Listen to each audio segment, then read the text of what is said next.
Welcome back. Today we're going to be installing and checking out the Kunai GC. Some of its features are the ability to button map DOL files, boot disks from all regions via the built-in Swiss, Kunai Recovery. If anything breaks the system, you can quickly recover it by holding the Z button on boot. QBoot support. This enables you to change the Gamecube logo color and add custom text to the boot screen. Its brain is a CPLD and will have firmware updates via the Kunai Updater. The memory is a 16MB chip and will possibly be used for game saves. The QSB or Quick Solder Board will interface with the Gamecube's IPL chip, and these pads on the QSB will connect to the Kunai GC. Additional hardware you will need is a SD to SP2 and a MicroSD card. The console version for this mod you'll need is a DOL-001. You can tell by the DisplayPort on the back here on the Gamecube. I start with removing the 2 screws for the Game Boy player.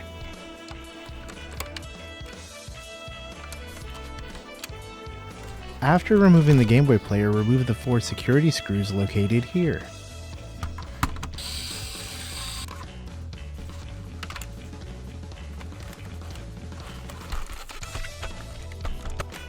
Next, undo the 2 fan screws located here and here.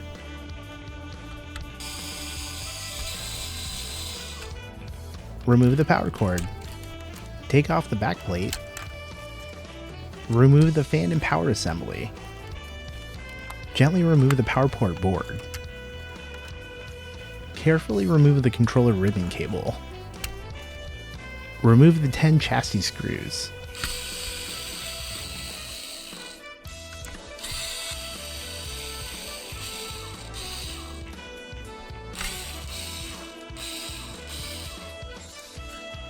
Undo the 4 front controller screws. Pull up on the disk drive to remove it. Undo the 6 heatsink screws. Under the heatsink are thermal pads. I use my hot air gun to heat them up for about 30 to 40 seconds. If you don't have a hot air gun, you can use a blow dryer. After heated, wiggle gently and remove it. Locate the IPL chip.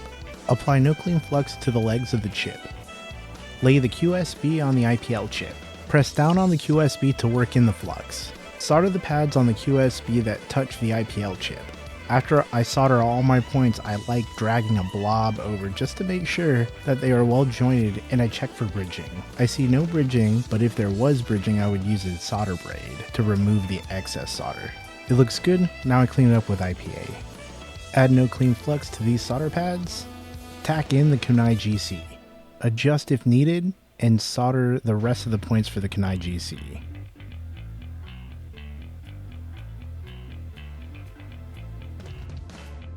Clean the joints with IPA, and that's it. Time to test. Before reassembly, check if the Kunai GC is working properly. If it's working properly, D1 will blink once and D2 will stay lit. To start reassembly, put the heatsink on first and then screw down the 6 screws. Add the disk drive, put in the controller ribbon cable, secure the 10 chassis screws, and the 4 controller screws. Reseat the controller board. Put the fan and power assembly back in its spot. Apply the back cover. Plug in power to the power board. Screw in the 2 fan screws. Fit the top shell on. Install the SD to SP2 here. Reinstall the 4 security bits. And lastly, install the Game Boy player. Time to head over to the computer to set up the SD card. Navigate to Kunai GC's Git Hub, link in the description. Under Releases, click the latest version, then scroll down, and under Assets, find sdcard.zip and click on it. Save the zip file somewhere you'll remember it. I'm saving it to my desktop. Go to where you saved it and uncompress the zip file. Put your microSD card in your computer, and navigate to your microSD card. Make sure it's formatted to FAT32. I use a program called FAT32 Format. Check the description for the link. You use it by selecting the drive, in my case it's E, and then you hit start. Just know that when you format anything, you are deleting all data on it. Now go into the SD card folder that we extracted and copy the Kunai GC folder to the microSD card. I'm going to add my ROM folder and a DOL file named GBI. You'll see more about that later. I'm going to rename the DOL file to A. You'll see more about that soon too. Alright, we're all set. Let's put the MicroSD into the Gamecube. If you hold Z while booting, you'll get into this awesome recovery mode. This will be used for if your Gamecube ever bricks, so theoretically, you'll never be able to brick your Gamecube. Holding start on boot will get you into the built-in Swiss. Let's boot a game.